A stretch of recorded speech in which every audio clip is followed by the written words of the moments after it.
Continue in Richmond for a second night in a row as protesters express their outrage over the murder of George Floyd. I'm Jake Burns. Floyd was killed in Minnesota, but video of a now fired police officer kneeling on his neck has sparked outrage across the country. We have complete coverage tonight with several crews working for you to give you the latest details. Matthew Foltz and Cameron Thompson are both downtown. Let's go straight over to Cameron. Cameron, what are you seeing and where are you? Well, right now, Jake, just to get my bearings again, right now we are at Broad and Jefferson, and just a block away from me was Broad and Adams, where a crowd of several hundred people were here a little bit earlier, but it does smell like they have deployed tear gas recently, so the crowd has been moving first west, then east down Broad Street, and then back up further here up Jefferson, where we can't really see the majority of the crowd right now, but we've walked past several people you can see down the street getting water, getting milk in their eyes to try and help deal with the effects of the tear gas.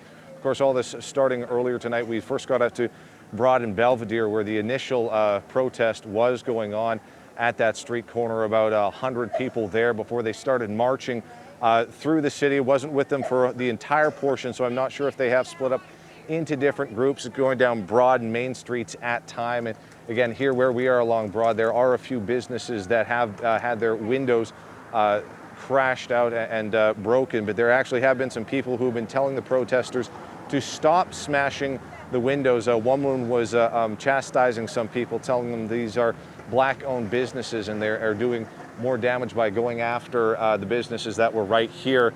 And again, like I said, right now on Broad Street, where there was several hundred of the protesters earlier, some of the things we've seen, like I said, you've smelt the tear gas in the air as well. We have seen some fireworks shot off as police have been following the crowds on, and purple smoke bombs, for lack of a better term, have also been lit off near down the streets closer to RPD headquarters, where you can see some lights on right now, and further police presence still situated at some of these corners right now. So we're going to toss it back to you and try and get closer back to where this group was at the time. Working for you in Richmond right now, Cameron Thompson, CBS 6 News. All right, Cam, stay safe. We'll check back with your crew here in a few minutes. Matthew Foltz joins us live also from downtown. And Matthew, what are you seeing? You've been with these protesters most of the evening.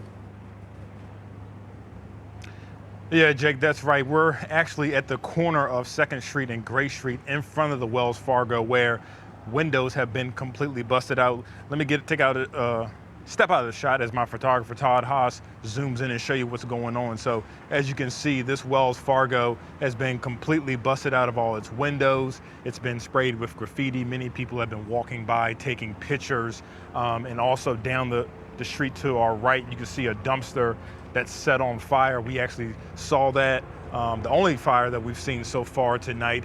And we've got Richmond helicopters in the air. Richmond police have been riding around all through the night in the streets of Richmond. We saw state police as well as SWAT teams. And again, we've been following this protesters since about 8 o'clock, 8:30 this evening. It started out at the corner of Broad and Belvedere, people with their signs asking for no justice, no peace. We actually spoke with a few protesters earlier. Here's what they had to say. Stand with us. Do not meet us with riot gear. We want love. We do not want anger. We do not want violence. We want love. We're gonna keep going until it's done.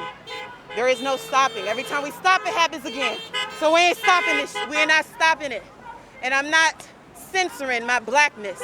You're gonna learn how to accept it, period. It's more to us than anything. Like, we've been dealing with this for years. And it's like we still ain't getting no justice, so no peace, no justice.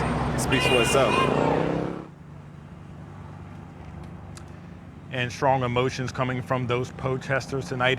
Again, we want to remind folks at home, we are safe out here tonight. We are away from the protesters. We do have security with us at this time, and we're going to try to keep up and give you as much updates through the night as we can from a safe distance.